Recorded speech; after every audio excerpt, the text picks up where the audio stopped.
Hello and welcome to this exciting new video, or dobsonian series is what I'd like to call it. In this video series, and more specifically this video, I'd like to cover the following: the internal workings of the telescope, how to find an object and focus it, difference between a finder scope and a reflex sight, types of lenses and their uses. I also hope that this video will get you into amateur astronomy as much as I have, as it is a wonderful hobby that brings me much joy as well as many others. Alright, so I have a 12-inch Jumel telescope with a focal length of 4.5 feet. All this means is that the primary mirror is 12 inches in diameter with a distance of 4.5 feet required. 4.5 feet required for the light to focus and hit the secondary mirror and reflecting to the 2-speed Crayford focuser. A dobsonian telescope is a type of base that is used with an Newtonian optical tube assembly, or OTA for short. This setup is also known as the poor man's telescope, simply because the only tracking ability, or normally the only tracking ability, is manual. However, some go-to systems exist but are uncommon however possible. This is normally on 16-inch telescopes, where this is a 12-inch telescope. While it's somewhat common, it's also uncommon.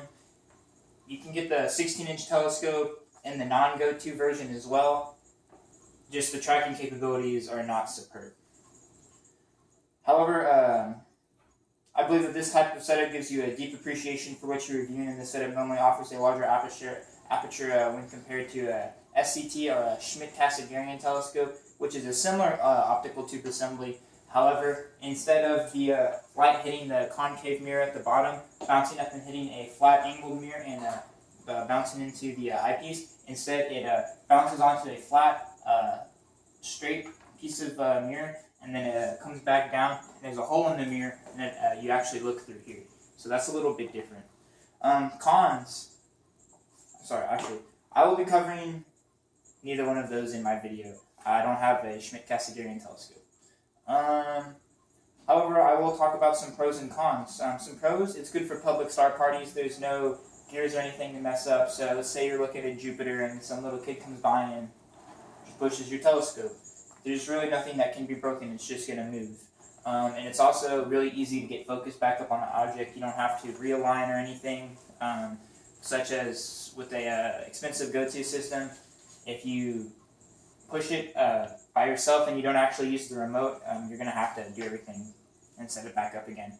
Where this, you just have to look at the tail rad. It's also great for finding new objects that you've never seen before. It's got a large aperture, so you can always definitely find something if you are just willing to look and put in the time.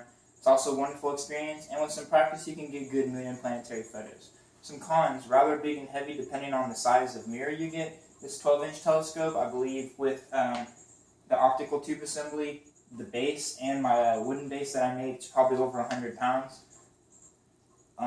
Anything bigger though, like I've seen a 14-inch telescope, which is uncommon. The next standard size, I think, is a 16-inch. And then anything above a 20-inch telescope, I believe, is in another tier of telescopes altogether. Not super great for deep space astrophotography. Now that the internal workings are taken care of and I have described some pros and cons, let's explain the difference between a reflex sight and a finder scope. While both are common practice in amateur astronomy, finder scopes differ in size. My finder scope happens to be an 8x50. This happens to be an 8x50, which is a wide angle of view. Wide field. The finder scope has a crosshairs that allows you to sit on the object before actually looking into the telescope. That is great for finding something you cannot see with the naked eye. I do not prefer this type of finder scope, however it is a great accessory to have when you need it. You do need to collimate the finder scope with the OTA itself in order for it to be effective. Simply just go outside and then find a stop sign, like way down at the end of your street, and look through it with here, and then put the finder scope on.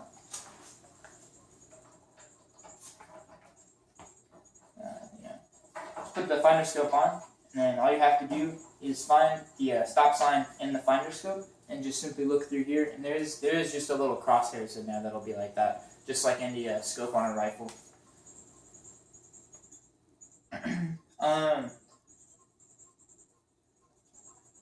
Let's see, yeah, it's just 3 or 4 screws to collimate it. Someone actually broke off one of the screws on mine. I'll be getting a new finder scope soon, even though that's unfortunate. Now let's talk about the reflex sight, or commonly known as the tail rad, which is the most common type of reflex sight. It's a pretty common device used in amateur astronomy, and you will see why. I do highly recommend that you get this type of reflex finder. It requires 2 AA batteries, and they last a long time. You can adjust the brightness. That's great. So if there's a really dim star and you have the brightness turned all the way up, you're not going to be able to see the star, so you can turn the brightness down and be able to find that star. It's great because it has more than one setting, so I'll actually pull this off and you can look through it, and I will show you how that works.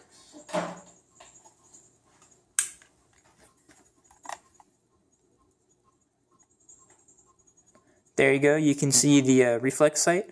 Now, obviously, whatever you're going to be looking at will be in the center there. And let's say that this air vent is a star, and then 2 Telrad lengths away. So that'd be 1, 2. You'd be an object there if that's what your star chart said. Also, very good device. Highly recommend. It goes for about $40, $50 plus shipping and handling. You can buy it on Amazon or telescopes.com. It is a great device. I recommend. I've definitely seen this on pretty much everybody's telescope. Whenever I go to like a star party or I see people online, they always have a Telrad or at least some type of reflex finder sight. It's definitely one of the things that I do recommend. I also recommend that if you have a solid tube dobsonian, that put in some handles. This one is great right here for simply, you need to, let's find it over here. Yeah, there it is. So you can find it like that. And this is great for tracking it once you have it actually in the eyepiece. And now let's talk about eyepieces.